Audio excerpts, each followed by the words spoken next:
Good morning, everyone. Happy Monday. So let's find our mindful bodies sitting up nice and straight and tall.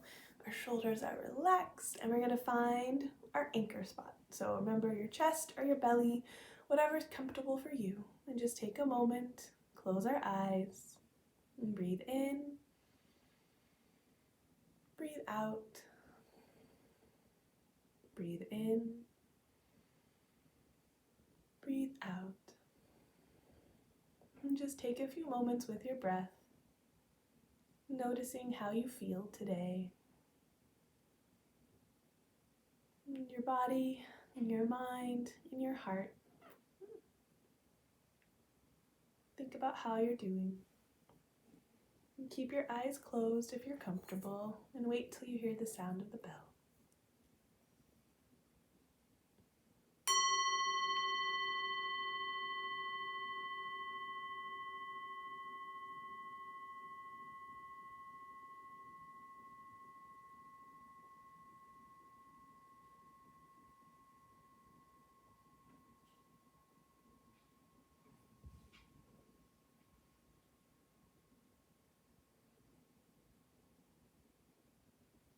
Okay, so for this week, we are going to read some books called the Berenstain Bears. This was a series that was popular when I was itty bitty. It actually came out in 1983 and early 80s. So in honor of the Berenstain Bears, I'm going to teach you a breathing technique that we're going to work on all week. It's called bear breath. So I want you to imagine a bear. And what do bears do in the winter? Yeah, they hibernate. So they go and they sleep in a cave for a really long time. But do you know how bears breathe when they're hibernating? So scientists have recently studied, and so for some bears during hibernation, they might only breathe twice in a full minute. So they breathe in and breathe out very slowly. So we're going to practice breathing like a bear, okay? So we're going to sit up straight, or you can lay down if you want to lay down, or if you want to be even more like a bear, you can lay down like under a table or under a chair, or try to be cozy like you're in a cave, okay? So whatever's comfortable. Give you a few more seconds to find your bear breathing spot. Okay, and now you can rest your hands wherever you're comfortable, if it's on your chest or your belly, or you can use them to count. So what we're going to do is we're going to breathe in for a count of 3, and then we're going to hold our breath for a count of 3, and then we're going to exhale for 1, 2, 3, and then hold and start again. So we're going to do this 3 times. Are you ready? Okay, so wherever you're comfortable, either sitting up, laying down, and breathing in.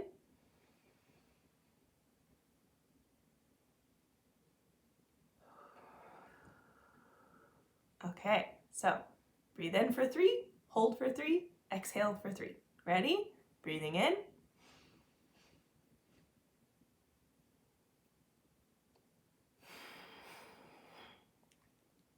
Okay, one more time. So we're going to breathe in.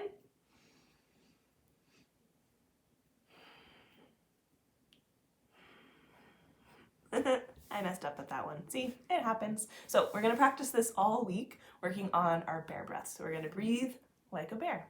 But for today, our story for the Berenstain Bears is called The Berenstain Bears and the Truth. So Stan and Jan Berenstein are the writer, authors, and illustrators of the books this week. So,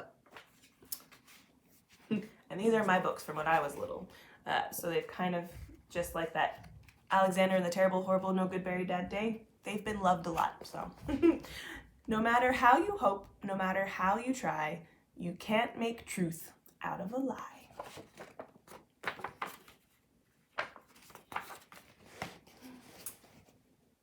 It was a lazy sort of day in bear country. The air was so still that the leaves on the big treehouse where the bear family lived were hardly rustling, except in the beehive where the bees were always busy. Nothing much seemed to be happening. It was the sort of day that sometimes leads to mischief. There's the bear's house. Inside the tree house, Brother and Sister Bear were sitting around, not doing anything in particular. Maybe we're having some of those days today, this time.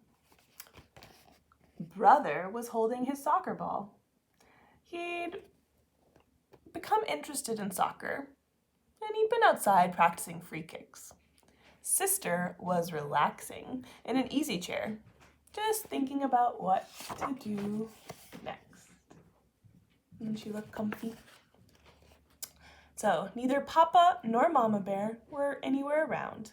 Papa was in his shop working on some furniture, and Mama was out shopping. I know what, said Sister. Let's go gather some blackberries. So Brother thought about this. No, Brother said, wild blackberries have too many thorns, and besides, the seeds get stuck in my teeth. Well then, said Sister, let's go out and twist each other up on the swing and see who gets the dizziest. Brother thought about that too. No, he said, that's silly, and besides, we did that yesterday. Sister became irritated and impatient with her brother. Has that ever happened to you? My goodness, she complained. You don't want to do anything. All you want to do is sit here and hug that soccer ball. I think you must be in love with that soccer ball. I am not, protested Brother, but I'll tell you something. I bet I can dribble this ball past you. Brother was a pretty good soccer player and a very good dribbler. But so was Sister. What do you think they're going to do? The only one who saw what happened next besides the cubs, was a mockingbird who was perched on a twig outside the open window. Brother faced Sister. The ball was on the floor between them. First, Brother moved the ball with his right foot. Then, with his left, trying to trick Sister out of her position. Then, quick as a flash, he gave the ball a sharp kick with his right foot. It almost worked. But Sister was too fast. She reached the ball out with her knee and she blocked the ball, which then bounced on a bookshelf, against a chair, against a footstool, and into Mama's most favorite lamp, which fell to the floor with a crash. The mockingbird let out a screech and got out of there as fast as its wings could carry it. As it flew away, it saw Mama Bear returning back from the store. Now, the bear family had some house rules, just as any family has. 1, no honey eating in the bed. Another, no tracking mud on the clean floor. And another, no ball playing in the house. What do you think Mama Bear's gonna do? So what to do? Brother and Sister looked at each other. They looked at the broken lamp. They both listened in horror as they heard Mama come up the front steps and into the house. All Brother had time to do before Mama came into the room was roll the ball behind Papa's chair. My lamp, said Mama, my best lamp. What happened, she asked, looking at her cub's eyes. Tell me about it.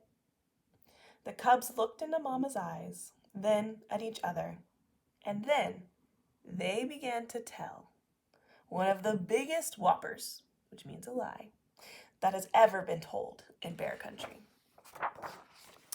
It was a bird, began Brother. Yes, added Sister, a big purple bird with 2 yellow feet. And green wingtips, added Brother. And funny-looking feathers of red sticking out of its head, said Sister, as a finishing touch. Doesn't look like any bird I've seen. As most lies do, the purple bird whopper got bigger and bigger and bigger.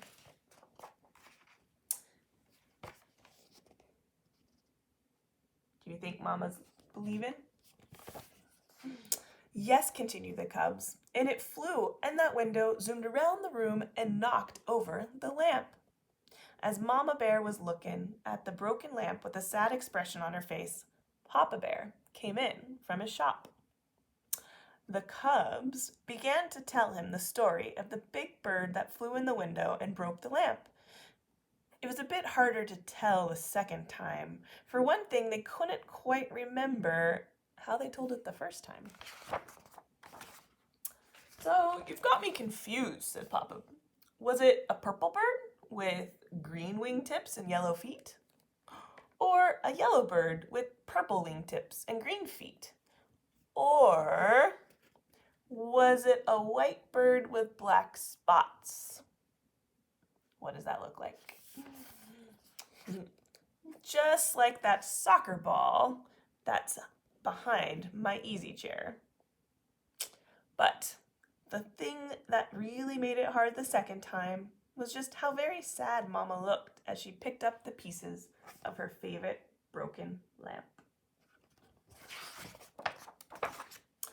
Mama, we're really sorry about the lamp. Oh yes, said Sister, picking up the last piece and putting it in the dustpan. Oh, said Mama, I'm not worried about the lamp. We can always get another lamp, or we can glue this one back together. What I'm sad about is the thought that maybe, just maybe, my cubs, who I've always trusted, they're not telling the truth. And trust is not something you can put back together again. Both cubs started to talk at once. It wasn't a bird, said Sister, it was a soccer ball. And it was all my fault, shouted Brother. It was just as much my fault, shouted Sister, but they were both shouted down by the phone, which rang loudly. It was Grizzly Gran, inviting the Bear family for a Sunday visit. Hello, Gran, said Mama. Oh, everything is just fine here in the treehouse. How's everything with you? But Mama, protested Sister after Mama hung up the phone. You told that Gran everything was fine here, and that's not the truth. Oh, but it is, answered Mama. We've got two fine cubs who've just learned a very important lesson about telling the truth. What could be finer than that? Now, let's help Papa get the lamp glued back together. Nobody really expects cubs to be perfect, or kids. And from time to time, Brother and Sister did forget the rules. Brother, he sometimes would still eat some honey in bed. And one time, Sister tracked a little mud on the clean floor. And once or twice, Brother and Sister started to play ball in the house before they remembered not to. But they never, ever again told a whopper, because trust is one thing you can't put back together once it's broken. The end. So remember, telling the truth, it's important, especially right now. We're all inside. We might be getting a little frustrated with each other, and that's okay. But remember, telling the truth, keeping the trust with your family members you love. Have a wonderful day. I'll see you tomorrow.